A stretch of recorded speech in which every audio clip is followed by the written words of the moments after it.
주 잘 보내셨습니까? 네. 내일이 휴일임에도 불구하고 연휴인데 이렇게 황금 같은 연휴. 게다가 이번에는 보니까 추석도 엄청나게 길더라고요. 연휴가. 일주일. 예, 일주일이 거의 넘는 수준이던데요. 10월 3일 개천절부터 시작해서 또 월요일이 추석이어서 그 앞날이 일요일이잖아요. 그러니까 또 대체휴일이 또 생기고 막 이렇게 해서 거의 열흘 가까이 되더라고요. 모르셨어요? 이 달력을 받으면은 휴일을 먼저 체크하는 그런 기본적인 자세가 안 돼 있으시네요. 네, 휴방이에요. 예. 그렇게 할 수밖에 없잖아요. 그죠? 예. 어차피 10월 달에는 또 행사 때문에 저희 또 휴방이지 않습니까? 드디어 한 달을 넘게 부처님 성도 후 49일을 했는데 오늘이 그 마지막 날, 49일째 되는 날 부처님께서 무엇을 하셨는가? 부처님께서는 맨 처음에 성도하시고 나서 우리가 지난번에 한 4주째였나요? 그때 마라가 와서 그만 반열반에 드시라. 반열반이 뭔지 이제 아시겠죠? 반열반이라는 것은 다른 말로 무여열반.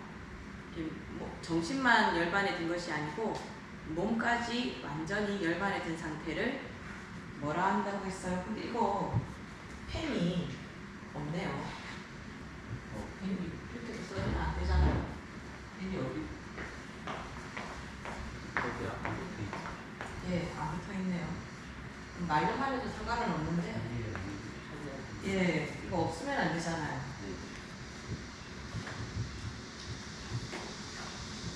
이건가? 예, 맞습니다. 여기 여기까지 나오지. 예, 여기 붙여놔야 되는 어디다 둘지 몰라서 그랬나 봐요. 자, 열반에는 약간 복습의 시간. 열반에는 두 가지가 있다, 그죠? 우리가 흔히 말할 때는 무여열반하고 무여열반으로 이야기를 많이 하거든요. 근데 일반적으로 석가모니 부처님은 그러니까 열반이라는 말 자체가 니르바나라고 해서 해탈이라는 말로 같이 쓰여요. 그러면 이제 우리가 보통 열반에 들었다 이렇게 말하면 돌아가신 상태를 말하잖아요. 그런데 우리가 보통 일상적으로 말할 때는요, 스님 열반하셨습니다 이렇게 말하면 스님이 해탈하셨다 이렇게 말하는 게 아니고 이제 이 세상에서 볼 수가 없다 이렇게 말하면 열반이라고 쓰잖아요. 근데 불교에서 이제 제대로 쓰려고 하면 열반에 드셨습니다 라는 말은 해탈하셨습니다 라는 말이기 때문에 이 말은 부처됐다라는 성불했다 이 말이죠. 우리 성불하세요 하잖아요. 이 성자가 이룰 성자, 부처불자 이렇게 해서 부처가 됐다라는 말이에요. 그럼 해탈을 했다 이렇게 하면 부처가 됐다는 말인데 이렇게 되는 경우는 이제 석가모니 부처님의 경우 49년을 몸 있는 상태로 교화하면서 돌아다니셨잖아요. 그럼 그것도 열반이라고 볼 건가 하고 이제 불교를 배우기 전에는 궁금할 수 있겠죠. 원래 열반이라는 말은 니르바나라고 해서 불을 끄다, 번뇌가 없어졌다 이런 뜻이에요. 우리 니르바나라는 말 하잖아요. 니르가 없다라는 말이고 니르바나까지 하면 끄다라는 말이에요. 불 같은 거 끄는 거. 그러니까 번뇌를 다 꺼버렸다라는 말이에요. 그러니까 번뇌가 꺼진 상태면 그걸 열반이라고 본다는 거죠. 근데 몸이 있는 상태에서 그 번뇌가 사라졌다. 그럴 때 우리는 유여열반이라는 말이 있습니다. 그리고 부처님 완전히 이제 이 세상에서 안녕하실 때 몸까지도 다 없어질 때를 무여열반이라고 한다고 하는 거예요. 남아있는 것이 없는 거죠. 여는 나머지 여자거든요. 남아있는 것이 있다, 없다. 뭐가 남아있는 거겠어요? 몸이죠. 몸이 남아있으면 유여열반. 몸이 안 남아있으면, 몸까지 다 없어지면 무여열반이 되는데, 이 무여열반이랑 똑같은 말이 지난 시간에 배웠던 반열반이라고 했죠. 근데 이 반자가 우리가 흔히 이게 절반할 때 반짝이 말다 보니까 그냥 한글로 써놓으면 반만 열반에 든 건가? 해서 오히려 유혈반이 반열반 같이 느껴질 수도 있는데 이 반자는 그 반이 아니고 파리라고 하는 그 산스크리트어의 응차오라고 그랬죠. 파리라는 말은 완전한이란 뜻, 완벽한이란 뜻이거든요. 그러니까 완벽한 열반이라는 말, 반열반이라는 말. 그 말 우리 지난번에 배웠다 그죠? 그래서 마라가 와서 성도 4주째인가 4번째 7주째 된 때에 와서 뭐라고 합니까? 아 이제 고생이 다 끝나셨으니까 반열반에 드십시오 이렇게 말을 해요. 반열반에 드십시오 라고 하는 건 뭐예요? 너 이제 그만 죽지? 이제 그만 생명 끝내지? 이 말이거든요. 그러니까 부처님께서 뭐라고 하셨습니까? 열반에 드는 것이 너는 죽는 것으로 끝나는 것으로 생각을 하는구나. 열의 열반은 그런 것이 아니다 라고 하면서 반열반에 드시는 거를 거절하신단 말이에요. 그 말은 뭐예요? 나는 이미 부처님 성도하셨기 때문에 열반 상태잖아요. 나는 이 유여열반의 상태를 유지하겠다 이 말인 거잖아요. 그랬는데 마지막 날에 부처님께서는 이런 생각을 하십니다. 반열반에 들어버릴까? 이렇게 생각을 하더라고요. 그게 이제 오늘 하는 그 부분이거든요. 제가 좀 정리를 해왔어요. 그러니까 보면 여기 진리 설파를 주저하신다 이렇게 돼 있죠. 왜 주저를 하시냐면 1번 보세요. 그러나 이 진리는 깊고 보기 어렵고 깨닫기 어렵고 섬세하고 고상하고 단순한 사려를 넘어서는 것이다. 오직 지혜로운이라야 알 수 있는 것이다. 단순한 사려를 넘어선다는 말이 뭐냐? 우리가 그냥 생각했을 때 오늘 아침에 가다가 오늘따라 오늘 좀 왜 이렇게 습하지? 이런 생각을 하면서 왜 습할까? 이렇게 딱 생각을 해보다가 중부지방에 비가 많이 온댔지. 그래서 여기는 비도 안 오는데 습한가 보다. 이렇게 생각하는 게 뭐예요? 우리가 뭔가 생각을 하는 거잖아요. 왜 이렇게 습하지? 라고 생각을 하는 거잖아요. 그게 사려라는 말이죠. 생각은 할 수 있는데 이런 일상적인 단순한 생각이 아니라는 거예요. 이 진리라는 거. 그래서 우리가 알겠다 하는 정도로 알 수 있는 것이 아니라는 거예요. 그러면서 뭐라고 합니까? 왜 그러니까 중생들한테 말을 못하겠다 생각하는 이유가 2번 보세요. 세상 사람들은 자기가 가진 견해에만 매달리고 자기가 바라는 것만 좋아하고 자기가 배우고 익힌 것만 고집한다. 자기가 배우고 익힌 것만 고집한다. 이 말을 정말 잘 나타낸 요즘 돌아다니는 말 중에 그런 말이 있죠. 그 사람들 중에서 가장 위험한 사람이 책을 한 권만 읽은 사람이 제일 위험하다고 그러죠. 한 가지 견해밖에 없는 거예요. 그냥 한 개만 여러 가지 책을 읽으면 견해가 이런 것도 있고 저런 것도 있구나 이렇게 생각하는데 한 가지 책만 읽은 사람, 만약에 히틀러의 책만 읽은 사람이다. 그러면 이 게르만족만 최고고 나머지 인종들은 다 죽어 없어져야 되는 거구나. 근데 한국 사람들이 나치즘을 배운다 그러면 자기도 나 한국 사람이고 너무 불쾌해, 싫어해 하면서 자기를 부정하면서 살게 되겠죠. 그러니까 한 가지만 아는 게 가장 위험한데 그게 우리가 지금 말하는 것처럼 그런 사람이 어딨어 그런 게 아니고 부처님 생각하시기에 일반 사람들은 자기가 배우고 익힌 것만 고집하고 바라는 것만 좋아하고 자기 견해에만 매달린다. 굳이 이걸 이렇게까지 자세하게 제가 정리 안 해와도 책에 다 있는데 제가 이렇게 정리해 온 이유는 뭐냐면 나는 그렇지 않은가? 우리 보통 배울 때 있잖아요. 이렇게 나쁜 거야 이러면 나는 안 이런데라고 생각을 하거든요. 보통 다. 근데 이게 정도의 차이가 있을 뿐이지 거의 또 좀 이렇게 되지 않을까? 저는 개인적으로 이렇게 나와서 이렇게 법문도 하고 가르치기도 하고 이렇게 하니까 유명해지는 걸 좋아하는가 싶지만 저는 또 부끄러운 일이 많아서 유명해지고 이런 걸 싫어해요. 그래서 막 어디 앞에 제 이름 있고 이러면은 막 그게 너무 부끄러워 죽겠는 거예요. 그 막 숨기고 싶고 막 그래요. 그런데 그러니까 저는 막 숨기려고 하고, 이제 저를 아는 사람들은 스님 여기 와서 좀 이야기 좀 해주세요. 스님 이름으로 해서 뭐 좀 광고 좀 내게요. 막 이렇게 하면 저는 그게 너무 싫은 거예요. 그럼 어떨 때 신경질도 낸단 말이에요. 제발 좀 그러지 말라고. 내가 그런 거 안 바란다고. 근데 저는 제 견해에만 매달리고 있는 거죠. 난 안님을 죽이고 싶다. 그냥 좀 조용히 좀 살고 싶다. 근데 다른 사람들은 아니다. 스님 말하는 거 다른 사람 많이 들으면 좋겠다. 라고 하면서 더 알리려고 하고. 이게 서로가 상충되는 거 아닙니까? 그죠? 근데 그 사람들이 생각하기에는 스님 말은 많이 들었으면 좋겠어. 이 말도 맞는 것 같지 않아요? 근데 저한테는 어떤 생각이 있냐면, 내가 말하는 게 다 진리가 아닌데, 그리고 나 말고도 잘하는 사람 많은데 뭐 나까지 못해나. 난 좀 조용히 살고 싶으니까 그만 이런단 말이에요. 그것도 제 견해죠. 제가 바라는 거잖아요. 그럼 어떻게 해야 되겠어요? 적당하게 맞추는 거죠. 바라는 것을 조금은 해주고, 다른 사람이 바라는 걸 조금은 해주지만, 제발 이 이상은 좀 찾지 마라 라고 제가 거절할 거면 좀 거절하고. 그러니까 일상적으로 사람들, 근데 제가 여기서 말하고 싶은 건 뭐냐면, 저는 옛날에 막 그렇게 하면 짜증부터 났었거든요. 뭐 좀 이렇게 좀 뭘 해서 일을 하자 막 이렇게 하면 너무 짜증이 났어요. 이걸 하게 되면은 내가 원하지 않는 방향으로 나아가게 되니까.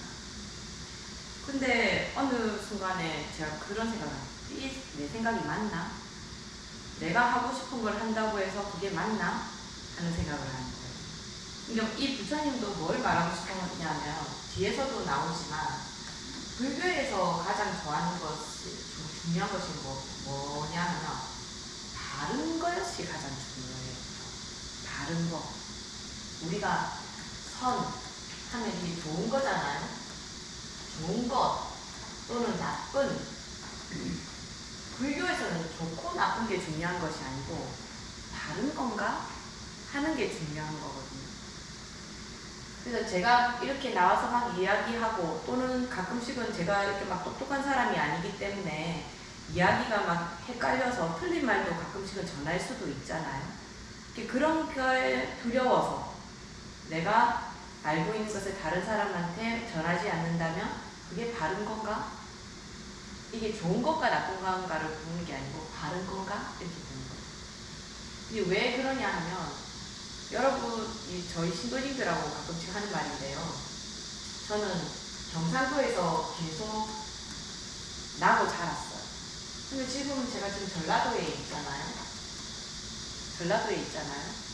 제가 만약에 경상도에서 전라도로 오지 않았다면 지금 제가 있는 그 신도님들을 만날 수가 없었던 거잖아요. 근데 경상도에서 전라도로 왔기 때문에 이 신도님을 만날 수 있었는데, 이 신도님들이 스님 안 만났으면 큰일 났습니다 이렇게 말할 때 제가 저 아니라도 좋은 스님을 또 만났을 수도 있죠 라는 말을 해요. 전 말은 그렇게 하거든요. 근데 인연이라는 게 있잖아요. 이 사람이 딱 아니면 아닌 게 되는 수도 있잖아요. 우리 가끔씩 그 말 하잖아요. 북한도 김일성이 아니었더라면, 독일도 히틀러가 아니었더라면, 또 우리가 일본의 일제 치하에 지배를 받지 않았더라면, 이런 말을 하잖아요. 그럼 우리도 똑같이 제가 경상도에서 전라도로 오지 않았더라면 지금 이 사람들을 만나서 할 수가 없게 되는 경우도 생기는 거거든요. 만약에 이렇게 말하는 거예요. 제가 만약에 영평사 회주 스님하고 인연이 안 돼서 제가 여기서 강의를 안 했더라면, 우리 여러분들 생각하기에는 난 그래도 이번에 2025년에 영평사 와서 들었을 거야 라고 하실 거잖아요. 그죠? 근데 만약에 제가 없었을 때, 저를 보고 온 건 아닌데 사람 인연이라는 게, 에너지라는 게 꼭 미탄 스님한테 배워야 된다라는 그런 인연이 짜여져 있다면, 여러분들은 어쩌면은 불교, 아주 극단적으로 말하는 거지만 불교를 배우지 못했을 수도 있다. 아주 극단적으로 말하는 거예요. 그러니까 사람 인연이라는 게 어떻게 될 수 없는 거잖아요.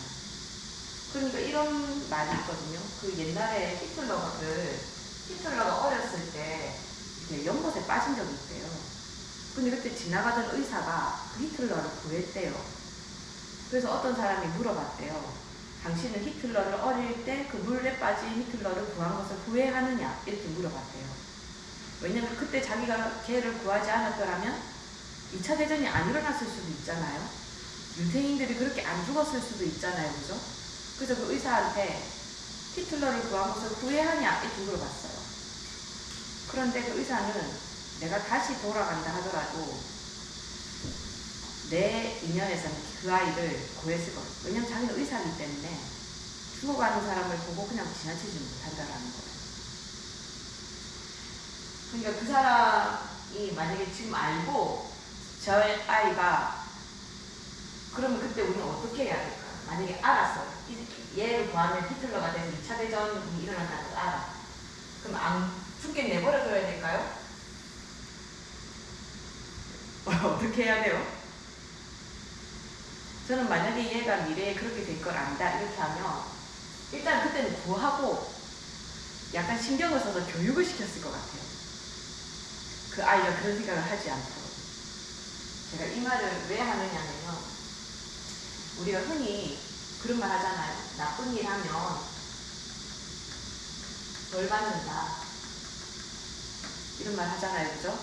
그리고 우리 인과법이 있기 때문에 전생에 나쁜 짓을 했으면 지금은 좋게 못한다. 제가 옛날에 정인이 얘기 한번 해드린 적 있죠.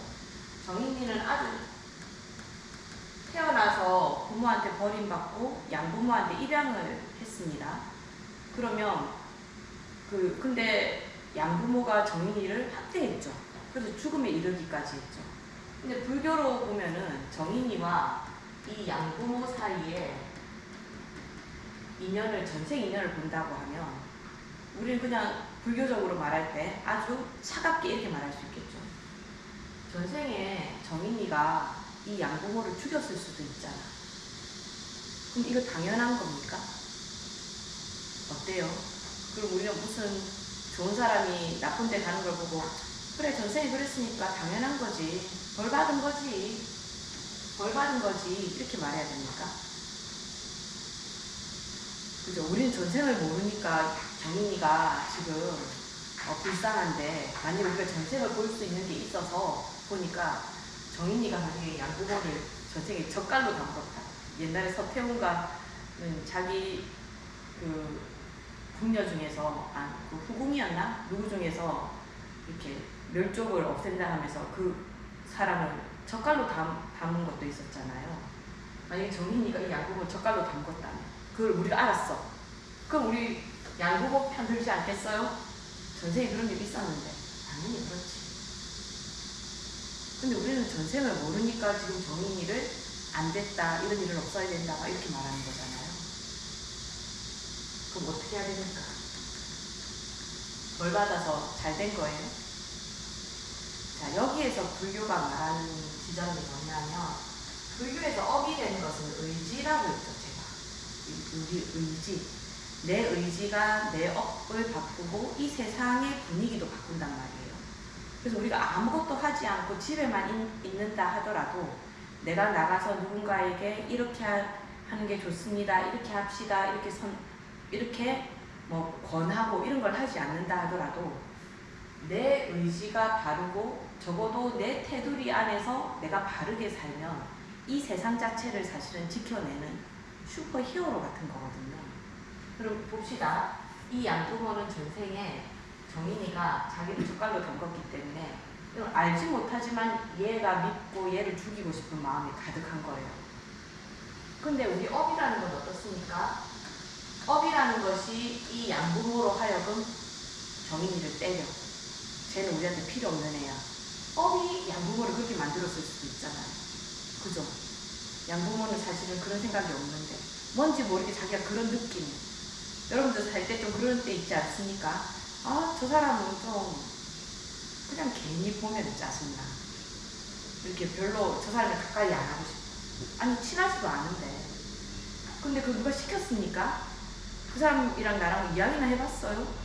근데 우리는 연예인들이나 이런 사람들을 그냥 겉모습만 보고 판단한다거나 아주 작은 정보로 또 판단하잖아요. 그러니까 이 양부모도 뭔지 모르는 인연 때문에 정리에 비웠을 수도 있어요. 그럼 여기서 불교는 뭘 말하느냐면 이 양부모는 그러면 자기의 의지를 다른 의지를 일으켜야 되는 거예요. 얘 때리고 싶어. 안 되지. 때리면 안 되지. 라고 생각해야 된다는 거예요. 근데도 계속 때리고 싶어. 그럼 어떻게 해야 돼요? 아, 안 되겠다. 정인이는 나랑 있어서 행복하지 않구나. 그럼 어떻게 해야 돼요? 화양을 한다 하더라도 행복하게 살 수 있는 자리를 찾아줘야 되죠. 그게 다른 의지라는 겁니다. 양부모가 때리고 싶어서 정의를 때리는 것도 의지죠. 어떤 의지를 때리는 의지가 있어야 때릴 거 아닙니까? 근데 거기에 다른이라는 말이 붙으면 내가 갖고 있는 업, 내가 그냥 하고 싶어서가 아니고 이렇게 하면 안 되지. 이렇게 해야지. 라고 하면서 바른 의지를 내는 거예요. 그럼 업이 바르게 되겠죠? 그러면 내가 원래 우리가 늘 말하는 것처럼 이런 인과 또는 연기에 의해서 어느 정도는 결정되어진 쪽으로 나쁜 일을 했으면 벌 받는 쪽으로 가야 되겠죠. 근데 내가 바른 의지를 일으키게 되면은 이 벌 받는 쪽으로 가는 것이 아니고 내가 나쁜 일을 했더라도 그것은 참회라는 것이 들어가게 되는 거죠. 이렇게 하면 안 되지. 라고 하는 게 참회 아닙니까? 그러고 나서 내가 하지 않게까지 되는 거. 그게 수행인 거예요. 불교에서 말하는 수행.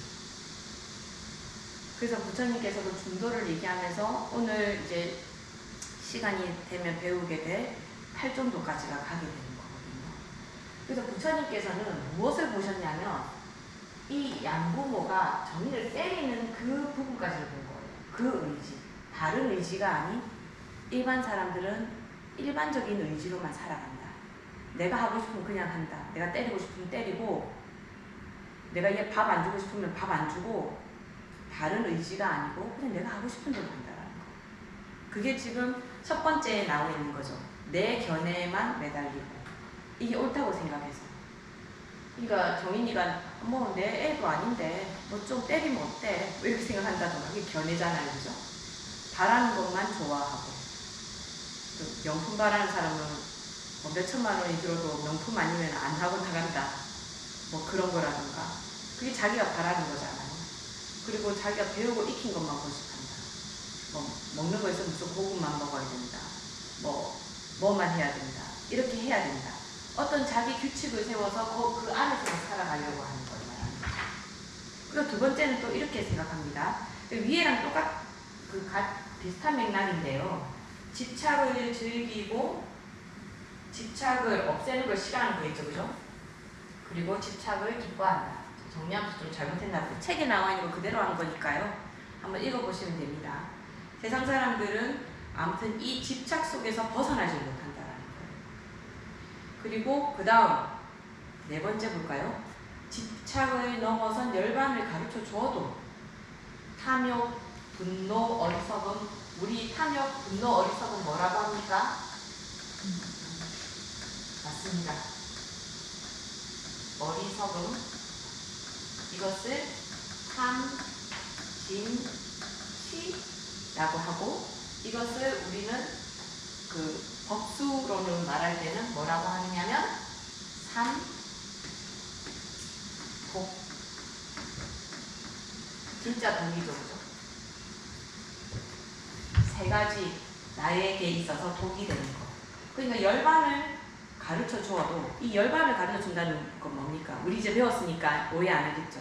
열반을 가르쳐 준다는 말을 우리가 옛날처럼 일반적인 걸만 죽는 걸 가르쳐 준다고? 아니죠. 열반을 가르친다는 건 뭡니까? 번뇌를 끄는 방법을 알려주어도 듣고 나면 혼란스럽게 생각하고 에이 안 할래 하고 번거롭게만 생각한다는 거예요. 여러분들은 그 아이를 키워봤으면 더 잘 아실 것 같아요. 우리 부모님들이 제일 잘하는 말 있잖아요. 아이고 내 자식도 내 맘대로 안 된다. 그죠? 그러니까 부처님께서 아니 내 자식도 내가 낳아서 내가 밥 먹이고 내가 공부시키고 응? 내가 내 집에서 살게 해주는데도 이놈 자식들이 그게 무슨 권리인 줄 알고 낳았으니까 책임져 이렇게 하고 막 어이구 내 자식도 내 맘대로 안 된다. 그런데 부처님이 중생을 마음대로 하겠습니까? 이 부처님 마음이 너무 100번 이해되지 않아요? 이런 놈들은 어떻게 이런 놈들이래 부처님 생각하시기에 이런 중생들을 내가 가르칠 수 있을까? 안 될 것 같다 이렇게 생각하시는 거예요. 그래서 마라가 와서 반열반에 드십시오 라고 할 때는 어이구 어리석은 놈아 열반이란 그런 게 아니다 이렇게 말씀하셔놓고 정작 이제 마지막이 날에 와서는 뭐라고 생각하시는 겁니까? 아 안되겠다 이건 되는 일이 아니구나 라고 생각합니다. 근데 그때 제석천이나 범천이나 똑같고요. 이걸 뭐 우리나라 문화지만 옥황상제 정도로 생각하면 됩니다. 그러니까 유격천에 그 우리 욕계에는 6개의 하늘이 있다고 그랬잖아요. 그 하늘 전체를 관장하는 제왕인 거예요. 근데 이 제석천이 부처님께서 반열반에 들려고 하시는 걸 보고 깜짝 놀라서 내려옵니다. 그래서 부처님께 부처님 안 됩니다 라고 하면서 간청을 드려요. 그게 이제 119쪽에 나와 있는 거거든요. 뭐라고 하느냐면 우리 이게 시처럼 돼 있는 것만 보시면 돼요. 악마의 군대를 물리치신 그 마음 월식을 벗어난 달과 같습니다. 일어나십시오. 지혜의 빛으로 세상의 어둠을 비추소서. 이 범천이 하는 말이에요. 그러니까 범천은 유격천이니까 사실 우리 인간하고 비교하면 어떻습니까? 굉장한 복을 누리는 사람이잖아요. 그죠? 그 복을 누리는 사람이 지혜가 없으니까 우리가 사는 세상 너무 어둡습니다. 부처님 제발 우리를 위해서 법문을 주십시오 라고 하는 거죠. 그런데 부처님은 이때 답을 안 합니다. 또 얘기해요. 높은 바위산에 올라 사방의 사람을 둘러보듯 가장 현명한 분이시여 모든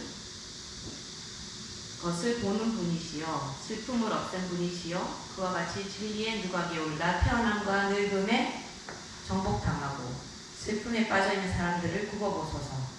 영웅이시여 승리자시여 일어나소서. 이 세상을 누벼주소서. 진리를 설파하소서. 분명히 이해하는 사람이 있을 겁니다. 이 말이 중요하죠. 부처님 안 된다. 못 알아듣는다. 자식들 내 맘대로 못하는데 부처가 중생을 어떻게 가르칠 수 있겠느냐라고 생각하는데 이해하는 사람이 있을 거라고 또 달립니다. 그래도 부처님은 침묵하십니다. 대답을 안 해요. 그러니까 범천이 다시 한 번 더 이야기하죠. 총 3번을 얘기합니다. 제가 한 번은 그냥 일반적으로 말한 거 빼먹었나 보네요. 아무튼 3번을 이야기해요. 그러니까 부처님께서 맨 마지막에 내 이제 감론문을 연하니 귀 있는 자여 들으라. 낡은 믿음을 버리고. 왜 낡은 믿음일까요? 낡은 믿음. 낡았다고 했지만 사실은 오래된, 낡았다는 건 오래된 거니까 오래된 믿음을 버리고 라고 했죠. 자, 그러면은 이 낡은 믿음은 뭐겠습니까? 이게 사실 낡은 믿음이 우리 불자들이 절에 와서 하고 있는 거랑 비슷해요. 뭐냐면 이 오래된 믿음은 옛날 부처님이 이렇게 설법하시기 전에는 내다를 믿는, 그래서 바라문들이 제사를 지내는 그런 믿음이 있었잖아요. 그 믿음은 뭐였냐면 하늘에 제사를 지내면 이 세상에서는 복을 누리고 죽고 나서는 천상에 태어난다 라는 믿음이 있었어요. 그러니까 그런 믿음은 버려라. 그럼 어떤 거를 말씀해 주시겠어요? 부처님께서는 중생도 열반에 들 수 있다. 이걸 말하는 거죠. 보통 이 믿음이라고 말하면 우리가 하늘의 제사 지내서 가는 그런 믿음만 생각하는데 우리 불자들은 무엇을 믿어야 됩니까? 중생도 열반에 들 수 있다. 이걸 믿어야 되는 거예요. 그러니까 낡은 믿음을 버리고 새로운 믿음을 가지라는 소리죠. 낡은 믿음을 버리라는 소리는 뭡니까? 새로운 믿음을 가지라는 말입니까? 그렇죠? 그래서 일반적으로 불교를 배우고 불교 수행을 하는 사람들은 이런 착각에 빠져요. 불교에는 믿음이라는 게 없다. 그냥 우리는 수행할 뿐이다. 이렇게 생각하거든요. 그죠? 수행할 뿐이다. 우리 스스로 부처가 된다. 근데 우리는 스스로 부처가 된다라는 믿음이 없으면 못해요. 여러분 사기 당할 때 뭔 사기가 있지? 부동산에서 이 땅을 사면 이 땅이 내년 되면은 국가정책에 의해서 100배로 오른다 말해요. 근데 그 100배로 오른다는 말을 믿지 않고 돈을 넣습니까? 이 수행이라는 게 얼마나 어려운데. 게다가 절에다가 시주도 하라고 그러잖아요. 내가 땀 흘려서 번 돈도 갖다 달라고 하고 이것도 하지 마세요. 그렇다고 그 돈 받으면서 스님들이 고맙습니다 하면서 착합니다 이렇게 말해요. 그 돈은 그 돈이고 자 불자는 이렇게 해야 됩니다. 저렇게 해야 됩니다. 그렇게 하면 안 됩니다. 얼마나 잔소리해요. 그렇게 하지 마세요. 이거는 해야 됩니다. 그렇지 않습니까?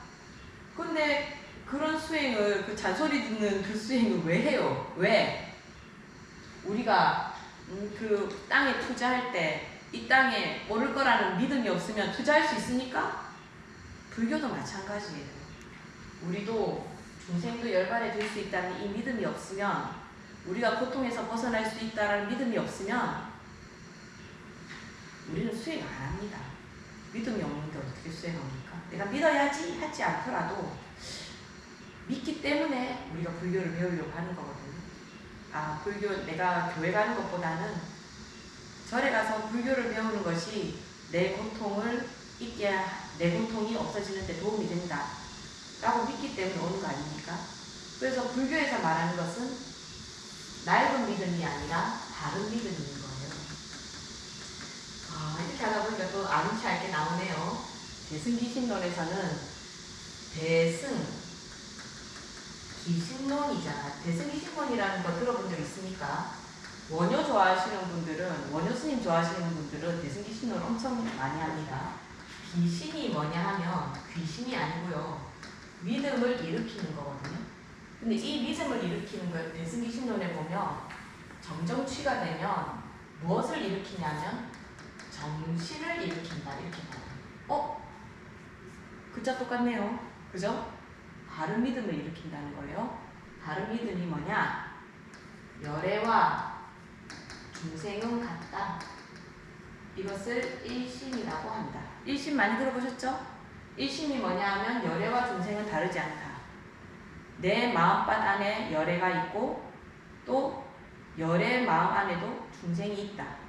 하지만 그 속에서 번뇌가 있느냐 없느냐에 따라서 열애라고 하기도 하고 중생이라고 하기도 한다는 거예요. 열애는 어떤 상태다? 니르바나의 상태다. 니르바나는 뭐다? 번뇌가 소멸된 상태다. 그죠? 번뇌가 소멸되지 않은 그 마음 상태는 뭐예요? 중생인 거예요. 그 마음밭은 같다. 그래서 일심이다. 이것이 정신인 거예요. 말하자면 이거를 이렇게 설명했지만은 사실은 아까 말한 부처님께서 낡은 믿음을 버리다라고 하는 것은 우리가 누구한테 기대서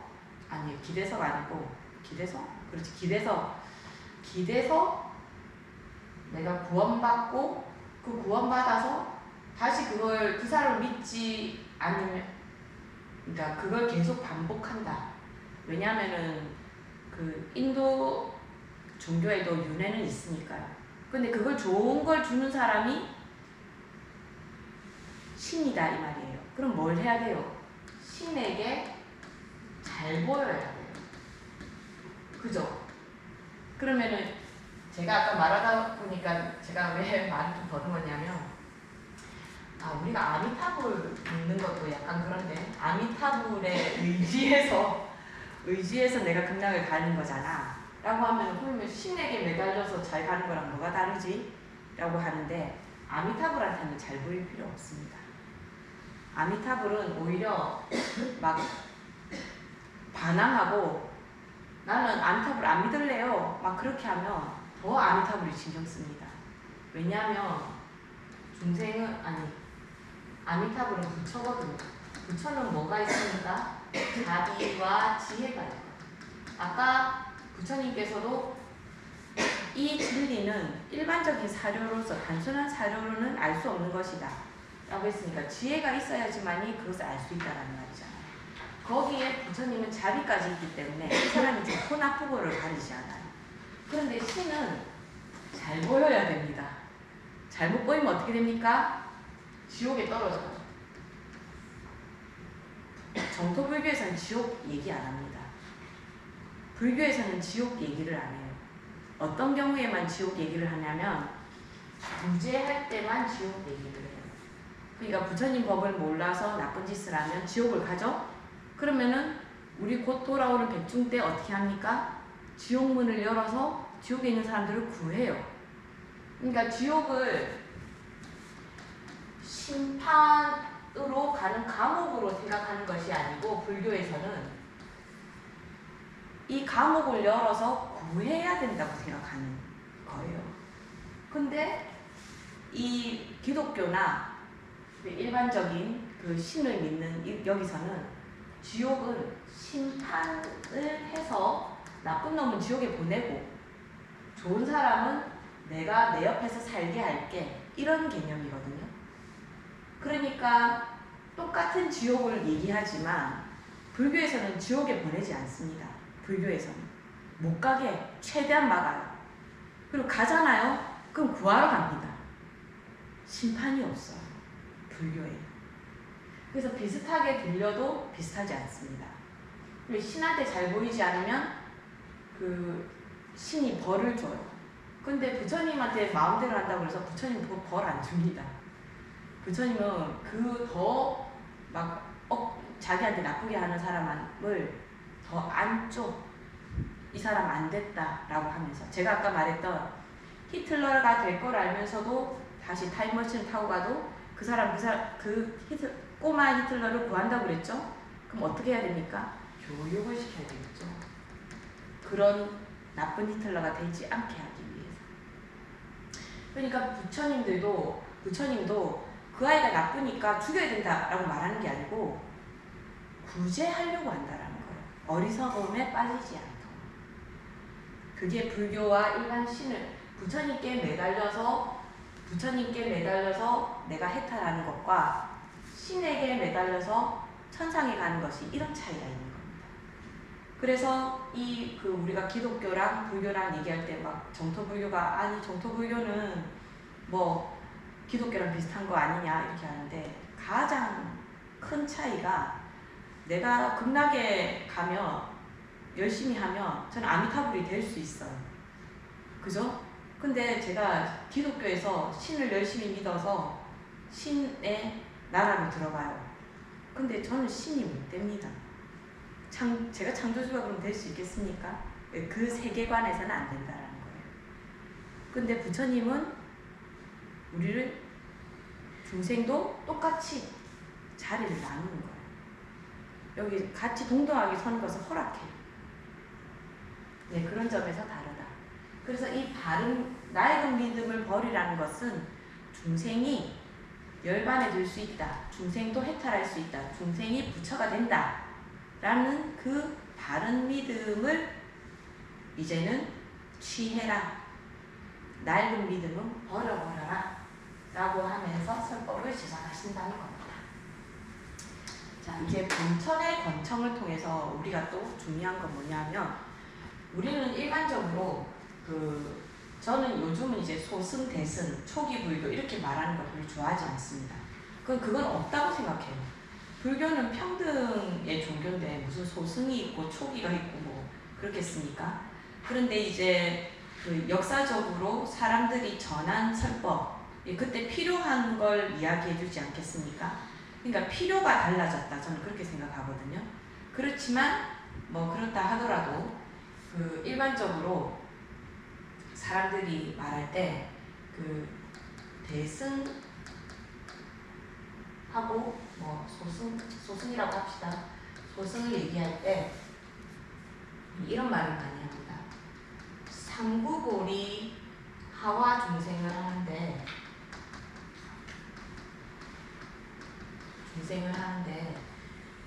초기 불교 같은 경우에는 초기 불교라고 할까? 소승이라고 생각하는데 부처님 설법 자체가 당신은 깨달으셨고 깨닫지 않은 사람들이 더 많잖아요. 그러니까 무엇을 위주로 설법을 하셨겠습니까? 부처님 당시에 먼저 네가 깨닫도록 하는데 초점이 있지 않았겠습니까? 그죠?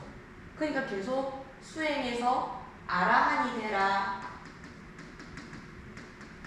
여기에 초점이 많이 맞춰져 있었던 거예요. 그러면서 이 하와 중생보다는 상구보리에 더 초점이 있다. 초기 불교는 그렇다 라고 얘기를 하고, 또 초기 불교인 경우에는 아라한이 되고 나서 하와 중생을 해야지, 나도 아직 깨닫지 못했는데 무슨 하와 중생이냐, 이 하와 중생할 수 있는 것은 부처뿐이다, 이런 의견이 많았던 거예요. 근데 대승에 와서는 어떻습니까? 대승은 어차피 부처님 돌아가시고 나서 생긴 불교 교화 운동이거든요. 그 대승에서는 뭐냐면 아라한이 부처님도 돌아가신 지가 지금 200년, 300년이 됐는데 아라한이 돼서 하와 중생하는 것은 하려고 하면은 그럼 이 불교가 끊어진다는 거예요. 그러니까 내가 완전히 깨닫지 못했다 하더라도 할 수 있는 한은 계속 하와 중생을 해야 된다 라고 얘기를 할 때, 이 소승에서 대승을 비난할 때 하는 말이 상구보리도 안 했는데 무슨 하와 중생이냐, 그리고 부처님께서도 아라한이 되는 것을 가장 많이 얘기하셨지 이 하와 중생에 대해서는 하라고 우리한테 말 안 하셨다, 제자들한테 이런 걸 많이 안 권했다, 이렇게 말하기도 해요. 그런데 지금 범천의 권총만 봐도 부처님께서는 상구보리와 하와 중생을 같이 말씀하신 거죠. 그죠? 이 범천이 부탁했을 때 부처님께서 아니 아라한이 되는 것에만 중점을 두셨다고 하면은 이 엘리트들만 모아서 공부시키고 그래 너 됐으니까 난 이제 간다 하고 가버리셨을 거예요. 근데 아라한이 많이 만들어졌음에도 불구하고 계속 부처님은 돌아다니면서 설법을 하시거든요. 그러니까 이 상구보리 하와 중생은 대승불교만의 가르침이 아니고 초기 불교 어디에나 상관없이 불교의 가르침이다라는 거예요. 근데 이런 논의는 지금 이제 거의 불식되고 나오지 않는 얘기입니다. 그런데 가끔씩 제가 아까 말했던 것 중에 그 말 있잖아요. 한 권만 읽은 사람이 무섭다. 아니 책을 읽으려고 그러면 좀 요즘 책이나 요즘 가르침을 들어야 되지, 아주 옛날 책 있잖아요. 옛날 책. 우리나라 처음에 초기 불교 들어와가지고 막 초기 불교가 너무 새로우니까 거기에 막 열광할 때 책 그런 거 읽어보면은 하와 동생보다는 상구보리가 먼저다 막 이런 말 하거든요. 그런 책을 읽고 와서 에이 우리가 무슨 하와 동생이냐 이렇게 말하기도 하는데 그렇지 않다라는 거예요. 초기에는 상구보리가 우선이었지 하와 동생은 많이 말 안 했다, 그거 전혀 그렇지 않습니다. 부처님도 항상 하와 중생을 신경을 쓰셨다라는 겁니다. 그래서 부처님께서는 그러면은 내가 이제부터는 설법을 하리다 라고 말하면서 1쪽 맨 마지막에 보세요. 중생의 근기를 살펴보시고 설법을 선언하셨다. 아까 제서천이 뭐라 했습니까? 근기가 알아듣는 근기도 있을 겁니다 라고 얘기를 했잖아요. 그러니까 부처님께서 그래 희망이 있다고 한번 볼까 하고 금기를 쭉 보니까 오 알아듣는 사람 있겠는데 라고 얘기하면서 이제 설법을 하겠다라고 말씀하시는 거예요. 자, 그래서 부처님께서는 처음에 우리가 부처님 얘기할 때 중생을 보실 때 자식 여적자라는 말을 해요. 뭐뭐뭐 하다가 여적자 이렇게 하는 말 들어보신 적 있으십니까? 여자는 같을 여자에 적자는 우리가 흔히 말하는 적자 있잖아요. 적자는 내가 바로 낳은 아이라는 거거든요. 그죠? 바로 낳은 아이란 말인데 적자와 같이 한다라니까 내 자식과 같이 중생을 돌본다 할 때 부처님이 중생 돌보기를 여적자와 같이 한다 이런 말이 있어요. 적자와 같이 한다 이렇게 말씀하시거든요. 그러니까 부처님께서도 아까 근기를 살펴보셨다라고 말씀하셨잖아요. 그러면 내가 이 법을 그러면 누구에게 제일 먼저 이야기를 해줄까라고 생각을 하시니까 첫 번째 알랄라 깔라마를 생각하신 거예요. 까라마, 깔라마 다 똑같아요. 알랄라 까라마 누굽니까? 생각나십니까? 부처님 스승 중에서 두 번째 스승이었죠. 이 알랄라 까라마한테서 부처님께서 습득하신 게 뭐였습니까? 그 사선, 무색계 사선 중에서 공, 무변, 처정을 습득하게 해준 스승이거든요. 이 공무변 처정이 됐다는 것은 뭐냐면 무아의 도리를 알았다라는 거예요. 무아의 도리. 그 우리는 일반적으로 생각하면 무아를 알면은 해탈 아냐? 라고 말할 수 있잖아요. 근데 이런 걸 보면은 무아만으로는 해탈이라고 하지 않는다라는 거를 이걸 통해서 알 수 있는 거죠. 그러니까 무아의 경지를 경험하게 한 겁니다. 그래서 알랄라 깔라마 같은 경우에는 조금만 가르치면 해탈에 이를 수 있겠다 라고 판단이 드신 거예요. 그래서 알랄라 깔라마가 지금 어디 있지? 라고 이렇게 천안통이 있으시니까 이렇게 살펴보려고 하니까 세상에 7일 전에 열반에 들었다고 하면 안 되고 뭐라고 해야 됩니까? 입적했다고 해야 됩니까? 돌아가셨다는 겁니다. 그래서 부처님께서 알랄라 까라마한테는 복하겠구나 라고 생각을 하신 거예요. 그러니까 이게 제가 아까 말한 그 인연이라는 겁니다. 이 사람이 7일만 조금만 더 있다가 사실은 공무변처정까지 얻은 사람이기 때문에 부처님 설법 한 방에 바로 깨달을 수도 있거든요. 거의 이렇게 무아의 경지까지 다 습득이 된 사람이니까. 그런데 이 사람은 이 생에 깨달을 인연이 없었는지 부처님의 설법을 들을 수 있는 기회를 7일을 남겨놓고 세상을 떠나는 거예요. 그러니까 이 인연이어야 되는 것이 있다라는 거죠. 그렇기 때문에 여러분의 의지가, 바른 의지가 굉장히 중요합니다. 여러분들 항상 이제부터는 살아가실 때 이것이 바른가? 내가 바른 의지로 살아가고 있는가?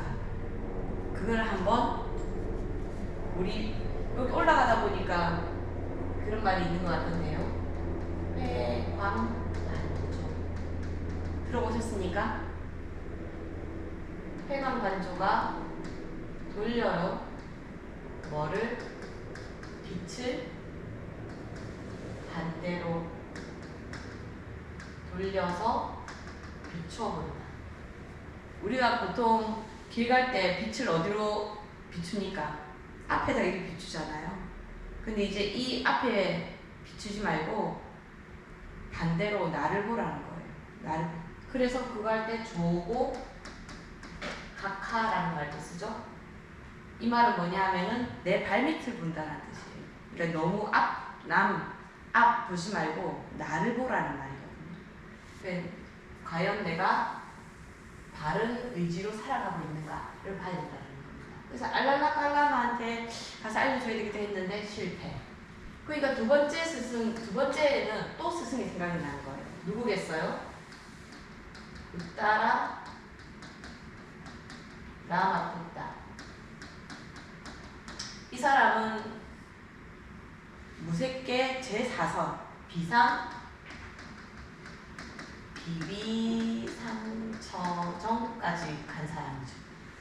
그래서 이분한테 그러면 이야기해서 이분도 이렇게 선정에도 잘 들고 하니까 이분한테 가서 내가 법을 설파해야 되겠다 라고 생각을 해요. 그런데 웬걸 어제 돌아가셨대요. 어제 돌아가셨대요.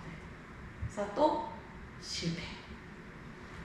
그래서 부처님께서는 당신이 성도하고 나서 자기의 스승이었던 사람을 가장 먼저 떠올리면서 이분들에게 먼저 해줘야 되겠다. 내 법을 먼저 설파해야 되겠다 라고 생각을 하는 거예요. 근데 두 분 다 인연이 안 됐던 거죠. 그래서 세 번째 생각난 사람이 누구냐 하면 수자타 유미죽 먹기 전에 부처님께서 6년 동안 5사람의 고행자들과 함께 수행을 하셨죠. 그래서 그 고행자들의 생각이 나셨어요. 그래서 그 사람들이 어디 있나 하고 천안통으로 보니까 어디 있냐면 그 책에는 와라나시로 돼 있던데요. 우리가 흔히 바라나시로 잘 읽어서 말을 해서 똑같습니다. 와라나시라. 왜 그러냐면 와라나아시예요. 그래서 이 V를 와로도 읽거든요. 그래서 와라나시인데 이 뒤에도 제가 설명해놨는데 여기 왜 바라나시냐면 이 도시가 바라나 강하고 아시 이게 강 이름이에요. 이 강 사이에 있는 거예요. 그리고 바라나시를 가면은 가장 큰 강이 겐지스 강이 흘러요. 그러니까 지금도 거기 가면 바라나시에 가면 밤이 되면은 뿌자. 그게 막 아까 말했던 그 바라문들이 나와서 경도 막 챈팅하고 북도 막 치고 불 이따만하게 켜가지고 그 사이에서 막 기도합니다. 밤마다. 그렇게 해서 찾아가야 되겠다라고 생각하는 거예요. 그런데 가다가 이제 아지윗가의 교도 우빠가를 만납니다. 이 아지윗가는 쌍키아 교도예요. 우리 육사외도 지난번에 했었죠, 그죠? 6 스승이 있었는데 외도가 6 스승이 있었잖아요. 그 쌍키아 그 교단에 있으면서 이제 배우던 사람인데요. 그 분과 한번 125쪽 한번 펴보실래요? 125쪽에서 126쪽. 자, 여기서도 또 인연에 대한 이야기를 제가 하고 싶어서 말하는 겁니다. 자, 126쪽에 보면 이 아지가교도 우빠가를 만나는데 이 우빠가가 부처님을 보고는 와 엄청 훌륭하다고 칭찬을 해요. 125쪽 이제 두 번째 단에 이렇게 말이 나오거든요. 당신의 모습은 맑고 얼굴은 환히 빛납니다. 당신은 누구십니까? 라고 우빠가가 물어봐요. 부처님께. 부처님께서 나는 모든 속박에서 벗어난 사람, 모든 것을 아는 사람, 나는 무엇에도 더럽혀지지 않고 모든 욕심과 애착에서 해탈한 사람이다 라고 얘기해요. 누구한테 배웠냐니까 스스로 배웠다 라고 얘기하죠. 그럼 어디로 가냐? 126쪽에 보면요. 어디로 가십니까? 라고 하니까 진리의 왕국으로 간다. 그래서 왕국을 세우고자 바라나시로 간다 라고 하죠. 그러니까 우빠가 뭘 합니까? 최고의 승리자라도 된 것처럼 말씀하시네요. 이 말 무슨 말이에요? 네가 뭐 진리의 왕국을 세운다고 웃기고 있네 뭐 이런 말 아닙니까? 앞에는 칭찬해놓고 뒤에 나는 가서 그렇게 하려고 합니다 라니까 믿지 않는 거죠. 그래서 부처님께서 그래도 벗이여 나에겐 번뇌는 남아있지 않습니다. 열반에 들었다 이 말이죠. 나와 같은 승리자는 세상에 없습니다. 나는 모든 사악한 세력에 대칭하여 승리하였습니다. 벗이여 내가 바로 승리자 쥐나입니다 라고 하니까 그럴지도 모르겠네요 하면서 그냥 떠나버려요. 우리는 이야기 속에서 보면 와 부처님을 못 알아본다고 이런 바보 같은 놈이 있나 라고 하겠지만 저라도 못 알아봤을 것 같아요. 이렇게 남루한 옷을 하고, 그것도 엄청 젊잖아요. 부처님 한 30살쯤 됐으니까 이 우빠까 같은 사람들은 제법 사회적으로도 좀 공부도 되고, 왜냐면 부처님을 보고 이 사람은 좀 보통 사람이 아닌데 라고 알아봤다라는 것 자체가 이 사람도 공부가 좀 된 사람이죠. 근데 모르고 지나간다라는 거예요. 이게 인연이라는 겁니다. 그래서 제가 아까 우스갯소리로, 제가 만약에 영평사에 와서 이렇게 강의를 안 하고 있었더라면 여러분들은 왔을 것 같지만 안 왔을 수도 있다라는 거예요. 왜냐하면 나랑 인연이기 때문에. 그러니까 우빠까는 부처님의 제자가 될 수 있는 기회가 있었는데, 그죠? 지나가다가 놓쳐버리는 거예요. 이 인연이라는 게 굉장히 묘합니다. 이제 부처님 열반에 드시고 나서 어느 비구가, 세상에 비구면은 부처님의 제자잖아요. 부처님 돌아가시고 나니까 어느 비구가 덩실덩실 춤을 추고 있더래요. 그러니까 아니 스님, 부처님 돌아가셨는데 왜 춤을 추십니까? 부처님 돌아가시기 슬프지도 않습니까? 이렇게 말하니까 그 비구가 그랬대요. 뭐가 슬프냐? 그 잔소리쟁이 늙은이가 가버렸는데 난 이제 잔소리 안 들어서 얼마나 좋은지 모른다 라면서 덩실덩실 춤을 췄대. 지금 생각하면 여러분들은 너무 답답한 소리 아닙니까?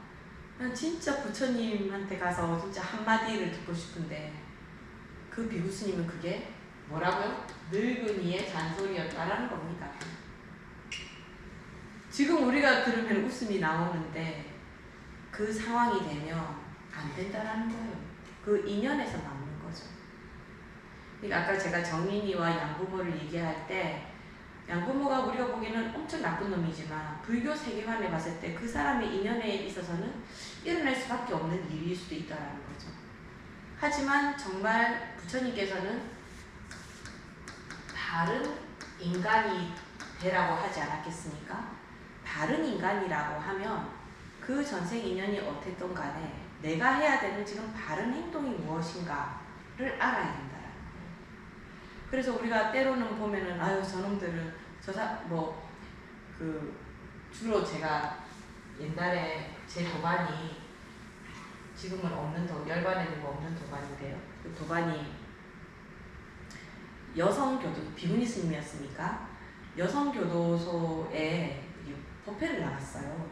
법회를 나가면서 가끔씩 신도님들한테 이제 교도소를 들어가니까 떡이나 이런 걸 해간단 말이에요. 떡값을 좀 달라 이렇게 얘기하면 그 신도님이 뭐라고, 이제 어떤 분들은 스님 좋은 일 하시네요 하면서 떡값을 주는데, 어떤 분은 이런 말합니다. 아니 그 나쁜 놈들한테 왜 내 돈을 줘야 됩니까? 그 나쁜 놈들은 벌 받아도 마땅한 사람인데 내 세금 써서 그 감옥에서 먹고 사는 것도 난 아까워 죽겠는데 무슨 거기에 법문을 간다고 나한테 돈을 내라 합니까? 이렇게 말한대요. 어떻습니까 여러분? 여러분도 그렇게 생각하십니까? 이런 이야기 들어본 적도 있어요. 어떤 사람이 그러더라고요. 스님, 요즘 우리나라는 대부분 그런 일이 없는데 한 70년대, 아니 70년대가 아니고 90 몇 년도 2000년 초에는 남방불교가 엄청 성행하고 절에도 이렇게 좀 불사를 많이 해서 그런지 이 산이 있으면 이 산 절반 정도나 되는 이 부처님을 이렇게 만들어 놓는데요. 그러면 저 고속도로 같은 데서 이렇게 오다 보면은 이 부처님이 엄청 크게 보인다라는 거예요. 그러니까 어느 분이 그분은 교인이었는지 어떤지는 모르겠지만 너무 꼴보기 싫다는 거예요. 아니면 부처님을 그냥 절에 들어가게 조그맣게 만들어 놓고 보고 싶은 사람만 보게 하면 되지. 저렇게 크게 만들어서 우리 같은 사람들이 보면 기분 나쁘게 만드냐고 그런다는 거예요. 자, 여러분 어떻게 생각하십니까? 이 두 가지 경우의 이야기를 들으면 맞는 말이기도 해요. 같은 게 아니고 맞는 말이죠. 불쌍한 사람한테 떡 해준다고 그러면 내가 얼마든지 떡을 해다 주지만 범죄자들한테 떡을 해준다니 내 돈이 아깝다. 그리고 그 큰 돈을 들여서 뭐하러 산을 깎아서 저렇게 큰 부처님을 만드냐.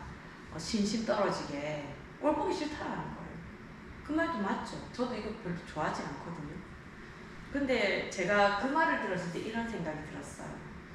아, 좋은 인연이든 나쁜 인연이든 인연이 맺어지는 거 아닌가? 라는 생각인 거예요. 근데 저도 이렇게 큰 부처님은 좋아하진 않습니다. 근데 이 큰 부처님이 있으면 어느 사람이 보면서 저 뭐지?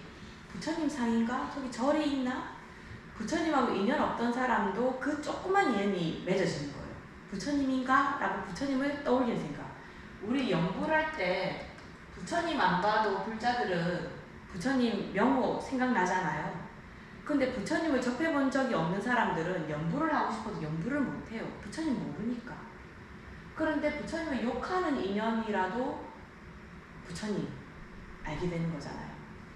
우리가 이렇게 말할 때 어리석은 사람이라도 계속 접하다 보면 똑똑해진다라는 걸로 서당께 3년이면 풍어를 읽는다. 그런 말 하지 않습니까?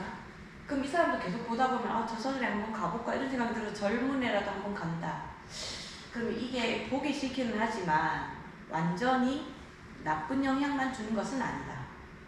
그리고 또 아까 그 나쁜 놈들한테 그또 뭐하러 줍니까? 라고 말한다. 그럼 저는 저를 돌아보는 거죠.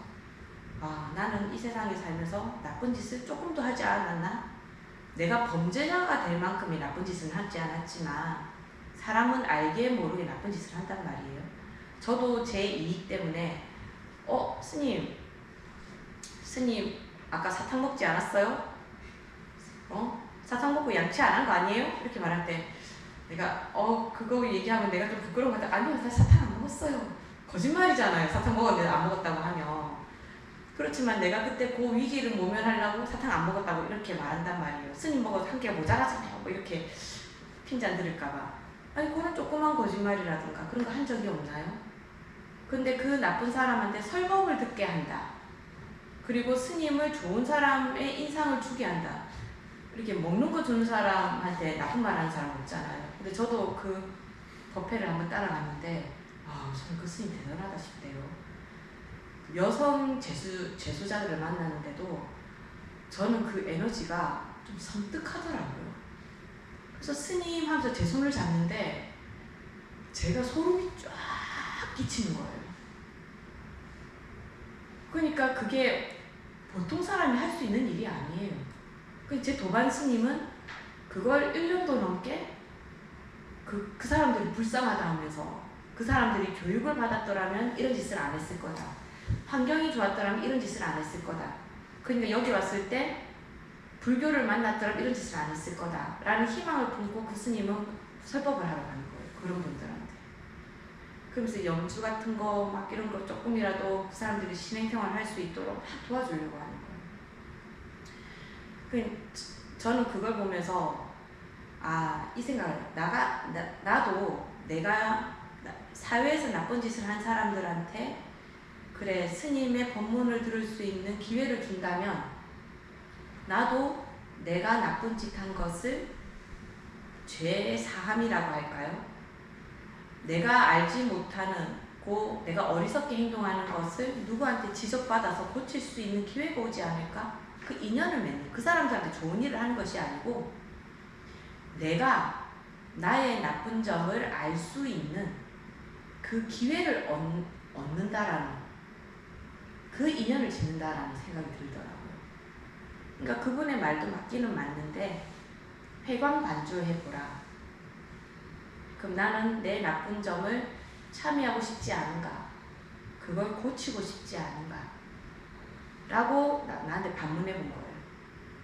그래서 저도 옛날에는 지적당하는 걸 굉장히 싫어했는데 어느 순간에 지적을 당해야 발전을 한다는 생각이 들으니까 나한테 어떻게 조금 이거 잘못됐어요 라고 얘기해 줄 때 그때 좀 부끄럽고 내가 좀 명구스럽긴 하지만 나중에는 그게 도움이 되더라고요. 그래서 그 기회를 얻는 그 인연이지 않나? 라는 생각 때문에 전 나쁜 사람한테도 내가 할 수 있는 게 있으면 한다라는 느낌이거든요. 근데 이게 1대1이 됐을 때는 저 무서워서 못할 것 같아요. 근데 그 교도소 가는데 떡 밥값으로 동참하고 이런 걸 얼마든지 할 수 있잖아요. 내가 직접 그런 걸 만나지 않고서라도. 그러면서 바라는 거죠. 아, 내가 잘못을 뉘우치듯이 그분도 자기의 일을 뉘우치고 좋은 사람이 되면 좋겠다. 그렇게 하면 제 주위에 그 인연으로 해서 내 주위에 나쁜 사람이 점점 없어집니다. 옛날에 조두순이 나온다고 하니까 조두순이 출소해서 살게 되는 집 근처의 사람들은 막 난리가 났잖아요, 그죠? 근데 내가 나의 과오를 고치면 좋겠다라는 마음으로 그런 좋은 일이라기보다 그런 인연을 짓다 보면, 그런 마음으로 바른 판단으로 인연을 짓다 보면 그런 사람들 근처에는 내가 살지 않게 되는 인연을 짓게 된다는 거죠. 내가 그런 인연을 짓지 않았기 때문에 또 그런 인연 속에서 살게 되는 것도 분명히 있기는 있을 겁니다. 그렇다고 뭐 그분들이 잘못했다는 말은 아니고요.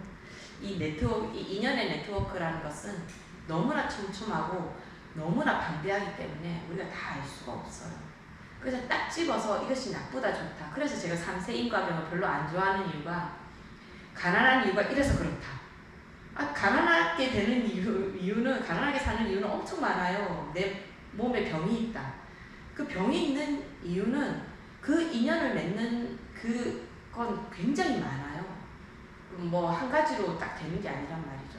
근데 3세 인과경은 너무 한 가지로만 딱 국한돼서 말하니까 알 수가 없는 거거든요. 제가 더 말하면 시간이 계속 까먹으니까요. 이제 오늘은 요만큼만 하도록 하겠습니다. 저는 오늘 이거 다 하고 다음 수업 준비를 해와야 되겠다 생각했는데 절반도 못했네요. 죄송합니다. 제가 진짜 그 비구스님이 덩실덩실 춤을 췄다더니 제가 그렇게 생겼네요. 아무튼 오늘도 너무 애쓰셨습니다. 혹시 질문 있으십니까? 감사합니다. 수고하셨습니다.